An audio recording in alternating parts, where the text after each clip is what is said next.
just waiting to get some fish and chips. But I'm not having fish. I'm having sausage, scampi, and fries. And John is having a Sausage as a pigeon. no, not two scampi. Two fish cakes. Only two fish cakes. That's it. Fries and chips. No. Fries and chips. I'm having chips. Did you have fries in there? No. Yeah, so we're just waiting here outside because we are a little bit early. We arrived here Because the appointment went. 10 minutes past You actually went in 4 early on in your the appointment, afternoon, didn't and you? they will open at 4:30. 4:30 p.m. So 10 minutes more to go for waiting. That all depends. The fish and chips, guys, is now open. Oh, the lighting there. John is inside now waiting. I'm not ordering. He need to be gentleman.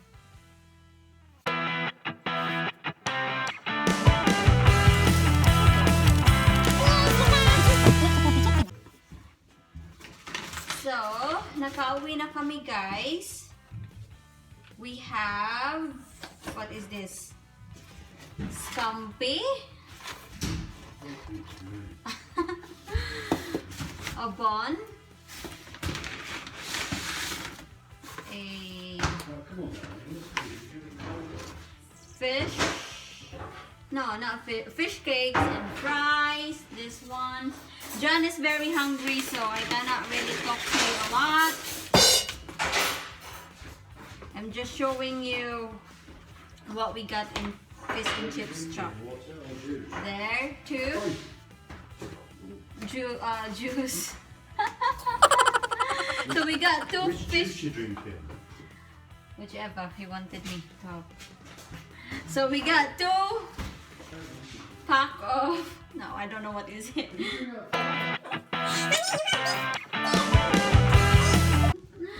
So he's being a pig today, guys. He's being a pig today. So I'm also having a. This is not Cumberland. Yeah. So I'm having sausage and fries. Good, you have a lot of fries there. One. John is very hungry, guys, so I'm so sorry. And before we went to fish and chips, so before we went to fish and chips shop, we went also to have some few groceries. We have this one for the dishwasher, egg, very quick eggs kasi sobrang I'm so hungry as well. So pineapple, noodles, 12 pieces of this, and banana, and also a beef sirloin. Kakain muna ako, guys, ha? Kasi yung husband ko, guys, kumain na, guys, nang walang na hindi ako kasama, guys. Beethoven studied the score of Les Deux Genêts before he composed Fidelio. He may not be as well known today as his contemporaries and friends Rossini and Chopin, but he was recognized in his life as one of the greatest composers of the day, receiving many honors. No.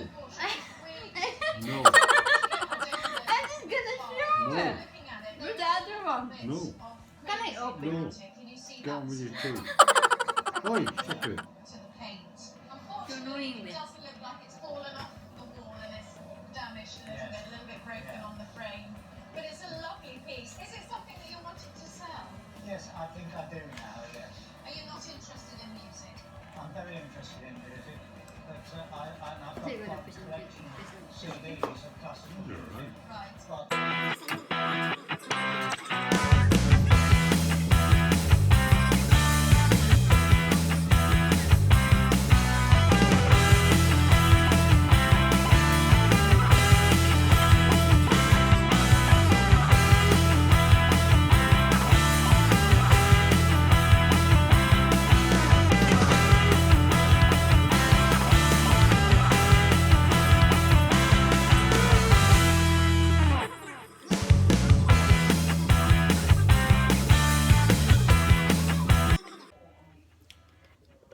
tapos na kaming mag-dinner and sorry kanina if nagmamadali ako kasi sobrang gutom na namin.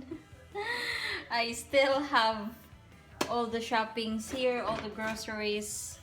I need to put this away and later on I will be cooking humba. Humba? Oh, I like humba, guys. I don't know. Oh, there's something on this tripod.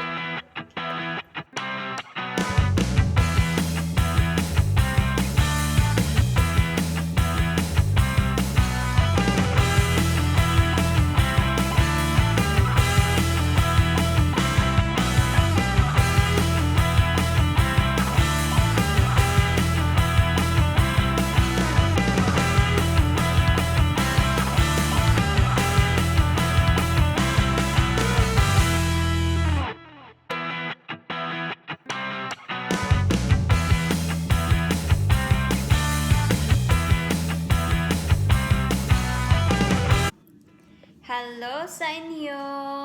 Magluluto na ako ng humba and yung ingredients of course, pork, ano ba to? Have my coffee there. Red bell pepper, red onion, garlic, vinegar, soy sauce, brown sugar, pineapple juice. He is so noisy. Pineapple juice and pineapple slices. And bananas and big sausage. We don't have bananas. Right. Yeah, so that's it. Pinapainit ko lang yung pan. He's so annoying.